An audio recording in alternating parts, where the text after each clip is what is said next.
The teachers of this country still are very unhappy and unsatisfied. The public sector restructuring that took place, certain assurances were given by the Minister of Finance. He said that nobody would be worse off.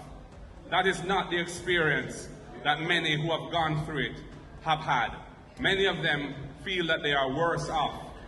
And in fact, the calculations are not transparent, and there is a lot of uncertainty around how it is that they are earning what they are earning now, and they are not happy at all.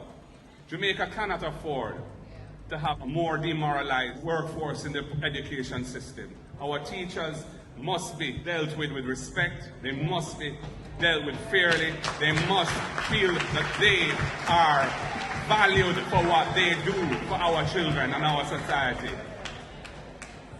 The next PNP government will have to rectify these problems.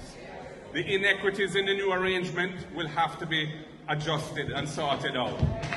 We are committed to equity in the way in which our public sector workers are treated, and it cannot be that it is only those at the very bottom, and we're happy for them, and those at the very top who are getting something out of this. And the vast majority in the middle are feeling worse off, feeling dejected, feeling demoralized. That cannot work.